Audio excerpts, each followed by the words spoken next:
زندگی کے اندر دو نعمتیں بڑی اچھی ہیں، بڑی عمدہ ہیں۔ حدیث میں ان دونوں نعمتوں کو بتایا گیا ہے۔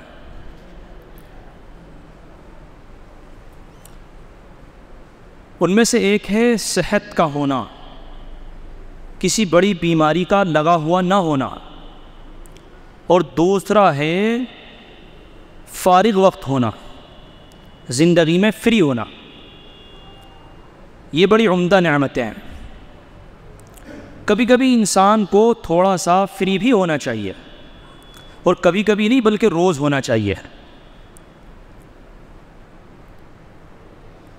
تھوڑا اس ہفتے مصروفیت زیادہ رہی، کام رہے، جس کی وجہ سے کوئی ایک خاص بات یا خاص موضوع ذہن میں نہیں آ سکا کہ جس کو بیان کیا جائے، جس کو آپ لوگوں کے سامنے رکھا جائے، سمجھایا جائے، تو میں نے سوچا کہ چلو اس ہفتے بیان کی چھٹی کر دیتے ہیں۔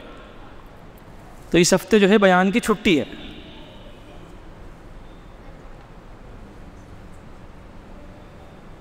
جب انسان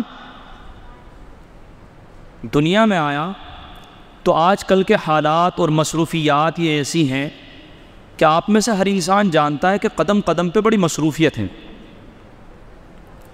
آج کے اس مصروف اور بزی وقت کے اندر، دور کے اندر، اگر کوئی آدمی آپ کے لیے وقت نکالتا ہے تو یہ اس کا بڑا احسان اور بڑی محبت کی بات ہے کہ وہ آپ کے لیے وقت نکال کر کے آیا۔ ورنہ ہر انسان صبح اٹھتا ہے تو اسے اپنے کھانے کی مصروفیت، نہانے کی مصروفیت، فراغت کی مصروفیت، پھر اسے اپنے کام کو دیکھنا، اپنی ذمہ داریوں کو دیکھنا، بچوں کو دیکھنا، اسکول کو دیکھنا، اسکول جانا، بچوں کی فیس جمع کرنا۔ معلوم ہوتا ہے کہ دوپہر تو یوں ہی ہو گئی اور ابھی کام کا بوجھ تو سینے پر لدا ہوا ہے۔ اور پھر آدمی جو ہے بس یوں ہی بھاگتے دوڑتے کھانا کھایا اور نہیں بھی کھایا، پھر اپنے دوسرے کاموں میں لگ گیا، اور معلوم ہوا کہ یوں ہی عصر اور مغرب ہو گئی کام میں، اور مغرب بعد جو ہے اب رشتہ داری میں جانا، اب کسی بیمار کی عیادت کے لیے جانا، اور یوں ہی رات ہو گئی اور انسان سو گیا۔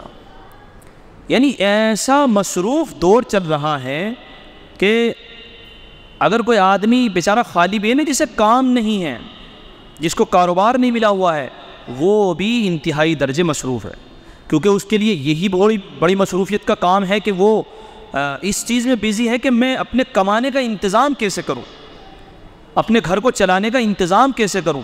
یہ بھی کوئی معمولی مصروفیت نہیں ہے، بلکہ اگر کسی انسان کو کام ملا ہوا ہے اور وہ کام میں لگا ہوا ہے تو اس کو اللہ کا شکر ادا کرنا چاہیے کہ وہ اتنا مصروف نہیں جتنا وہ انسان مصروف ہے کہ جس کو کام اور کاروبار نہیں ملا ہوا ہے۔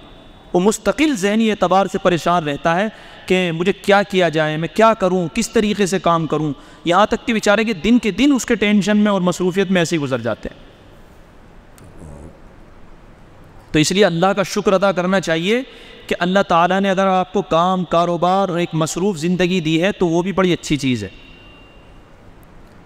ورنہ آج کے دور میں کام کا نہ ملنا اور کاروبار کا نہ ملنا یہ انسان کو توڑ کر کے رکھ دیتا ہے، اور خاص طور سے وہ انسان کہ جس کے اوپر گھر کی ذمہ داریاں ہوں، تو وہ بیچارہ کس طرح سے اپنی ذہنی مصروفیت میں الجھا ہوا رہتا ہے کہ وہ صحیح سے اپنے بارے میں سوچ بھی نہیں پاتا ہے، یہاں تک کہ اس کی عبادتیں بھی سکون کے ساتھ نہیں ہو پاتی۔ نماز پڑھ رہا ہے لیکن دل پریشان ہے، کیونکہ گھر کے اندر جو ہے اسے دوپہر کو کھانا بھی لے کے جانا ہے، چاولوں کا انتظام کرنا ہے، آٹے کا انتظام کرنا ہے، گوشت کا انتظام کرنا ہے، مسالوں کا انتظام کرنا ہے، گیس کا انتظام کرنا ہے۔ یہ سارے بوجھ ایک ذمہ دار شخص کو جو ہے دبا کر کے رکھتے ہیں۔ وہ سوچ ہی نہیں پاتا کہ مجھے بھی جینے کا حق ہے، مجھے بھی سکون سے جینا چاہیے۔ اور ان تمام مصروفیتوں سے الگ ہٹ کر کے وہ ہم آپس میں جو ایک دوسرے کے پیچھے پڑے رہتے ہیں تو اس کا تو کہنا ہی کیا ہے۔ ہر آدمی کے پیچھے جو ہے 10-15 لوگ ایسے لگے ہوئے ہیں کہ بس وہ پوچھو مت، انہوں نے جو ہے جینا حرام کر رکھا ہے۔ اور وہ تو اتنے خطرناک لوگ ہوتے ہیں کہ جو بات ہمارے اور آپ کے ذہن میں اور گمان میں بھی نہیں ہوگی نا، وہ نکال کر کے لائیں گے۔ اور ایسی ایسی باتیں کہیں گے جب وہ پہنچتی ہیں تو اندر سے دل ہل جاتا ہے. یار بتاؤ عجیب صورتحال ہے, ہمارے خیال میں بھی یہ باتیں نہیں, انہوں نے کیسی کیسی باتیں ہم سے منسوخ کر رکھی. تو اس طرح کی بڑی مصروفیت زندگی میں رہتی ہیں جو انسان کو پریشان کیے ہوئے ہوتی ہیں. لیکن حدیث میں یہ بیان کیا گیا ہے کہ اللہ تعالیٰ نے اگر کسی انسان کو 2 نعمتیں دی ہیں تو اس کو اللہ کا بہت شکر ادا کرنا چاہیے. اور وہ 2 نعمتیں کیا ہیں؟ ایک تو یہ ہے کہ اگر آپ کو اللہ نے بیماریوں سے پاک کر دیا, آپ تصور کریے آپ یہاں آج جمعہ کی نماز پڑھنے کے لیے آئے ہیں, بیٹھے ہیں, بڑے سکون سے ہیں, اللہ کا شکر ہے, الحمدللہ سانس لے رہے ہیں, کوئی بڑی بیماری نہیں. آپ تصور کریے کہ اسی دنیا کے اندر اسی وقت میں ایسے کتنے لوگ ہوں گے کہ جو کینسر کی بیماری میں مبتلا ہوں گے اور درد سے کرا رہے ہیں. کتنے لوگ ایسے ہوں گے کہ جو لیور کی اور گردوں کی بیماریوں میں مبتلا ہوں گے, جن کی ڈائلسس ہو رہی ہوں گی, اور وہ جمعے میں بھی حاضر نہیں ہو سکتے, وہ کسی ہاسپٹل کے بیڈ پر پڑے ہوئے ہوں. کتنے ایسے ہوں گے کہ جن کو ذہنی بیماری ہوگی, اور کتنے ایسے ہوں گے کہ جن کی آپریشنوں کی تیاریاں کی جا رہی ہیں. وہ نہ عبادت کر سکتے ہیں, نہ اپنوں کے ساتھ بیٹھ سکتے ہیں, نہ وہ سکون کے ساتھ گھر کی بات سن سکتے ہیں, نہ اپنے بچوں کے ساتھ. جیسے ابھی آپ لوگ نماز پڑھیں گے, نماز پڑھنے کے بعد گھر جائیں گے, آرام سے کھانا کھائیں گے, اچھی اچھی باتیں ہوں گی, بچوں کو دیکھیں گے, گھر والوں کو دیکھیں گے, کوئی امی کو دیکھے گا, کوئی ابا کو دیکھے گا, کوئی بیوی کو دیکھے گا, یہ بڑی خوشی کا موقع ہوگا. لیکن کتنے بھائی ہمارے ایسے ہوں گے کہ جن کو یہ چیز میسر نہیں ہوگی, اور وہ ہاسپٹل میں پڑے ہوئے موت اور زندگی کے درمیان میں جھول رہے ہو. اس لیے حدیث میں بیان فرمایا کہ بہترین نعمت, قابل رشک نعمت یہ ہے کہ اگر کسی کو صحت ملی ہوئی تو اللہ کا شکر ادا کرو. یہ کوئی چھوٹی موٹی بات نہیں ہے کہ اللہ تعالیٰ نے ہم سب لوگوں کو صحت کے ساتھ یہاں بٹھا رکھا ہے اور سکون کے ساتھ اب ہم لوگ نماز ادا کریں گے. اللہ نہ کرے, اللہ سب کی حفاظت فرمائے کہ اگر ہمارے اوپر یہ پریشانی آ جائے, اور اللہ ہمیشہ سب کی حفاظت فرمائے کہ ورنہ ہم لوگ بھی جو ہے کسی ہاسپٹل میں بیڈ پر پڑے ہوئے ہوتے اور ہمارے بھی آکسیجن لگا ہوا ہوتا.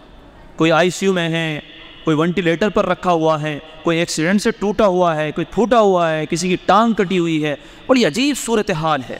لیکن اللہ رب العزت کا بے انتہا شکر ادا کرتے ہیں ہم کہ اس نے ان تمام کی تمام پریشانیوں سے بچا کر کے ہمیں صحت دی, ہمیں بیماریوں سے پاک کیا ہے.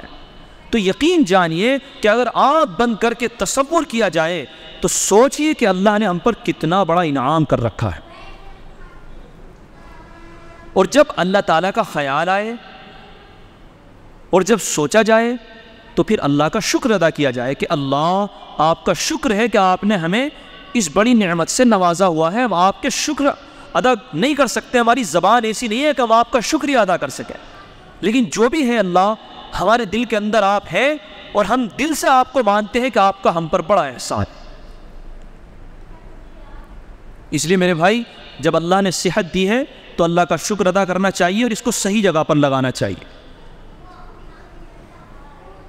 ہوتا یہ ہے کہ جب ہم لوگ صحیح ہوتے ہیں تو ہمارا وقت ادھر ادھر لگتا ہے. اللہ تعالیٰ نے صحت دے رکھی ہے, ہمیں نماز کا ہی خیال نہیں, پتہ نہیں کہاں کہاں ہم وقت لگا دیتے ہیں.